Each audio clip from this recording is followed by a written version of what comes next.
If you have old donuts, what do? You either throw them away or you throw them away.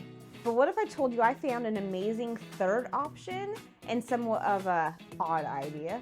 I'm a little crazy here. After a few tries, I found what works and what doesn't to make another perfect casserole with leftover or discounted donuts. No donut left behind. Let's go. Let's go donuts, let's go. Start with chopping 6 donuts in bite-sized pieces and place them on a cookie sheet. I chopped mine up in 8s. So even though these donuts are past their prime, they are still way too soft. If you cook them without making donut croutons first, you'll end up with this mushy, soggy, cereal-like texture. Not what we want. So we'll bake them in the oven for 15 minutes, and since they have a glaze on the top, we'll line a cookie sheet with parchment paper so the glaze doesn't make a mess. We don't want to clean it up.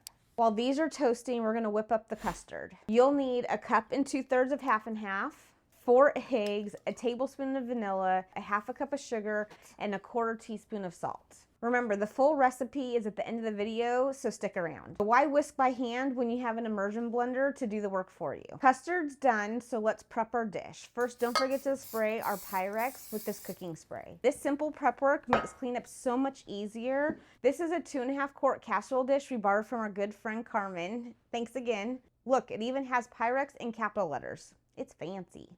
It's an older dish from probably before the 60s. Better quality, it uses a different material versus the stuff nowadays. You got to be a little bit more careful. If you're going to double the recipe, which will work great, use all 12 donuts and you'll want to put it in a 9x13 dish. Our croutons are done baking and have cooled a little. They're exactly what we want. They're dehydrated, hard little chunks. And good thing we use parchment paper because this is a mess.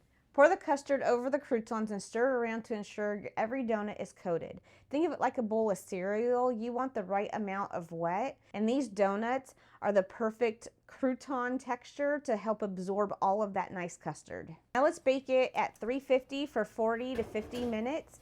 It'll puff up beautifully.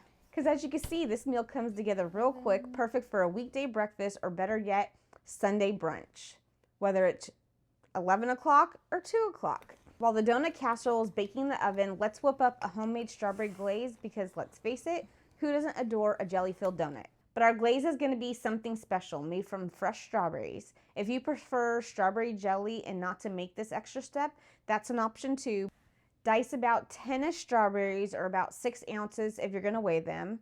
In a saucepan, combine the sugar, a tablespoon and a half of cornstarch, and whisk. You're going to gradually add in the water just till it gets to like a toothpaste consistency to avoid the clumps, and then whisk in the rest of the water. Then you're gonna add in the rest of our water and squeeze in half of a lemon. If the seeds fall in, don't worry, they float so they're easy to pick out. Next, toss in those diced strawberries and cook on medium heat until it comes to a boil. It'll take about 2 or 3 minutes.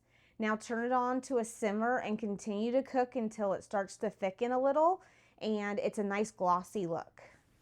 As it cools, it'll continue to thicken, but if you're impatient like I am, just grab a bowl of ice and put the pot in just to speed up that cooling process. You don't have to do this part, but I'm going to make more of a glaze. I want to drizzle, so I'm gonna blend out some of the chunks. Look at this golden donut perfections. It's set up and just the right amount of jiggle. Let's make a simple glaze. I've got 1/4 cup of powdered sugar, a teaspoon of milk, and a half a teaspoon of vanilla. Baby whisk required, of course. Whisk until smooth. You can adjust the thickness based on your preference. Again, I want to drizzle. We'll put our strawberry and our vanilla glaze in a Ziploc bag and just cut off a small portion of the tip of the corner. Now add a few chopped strawberries to the top of our donut casserole goodness. Then we'll lay down a nice drizzle of our strawberry glaze and finally our vanilla glaze. Perfect.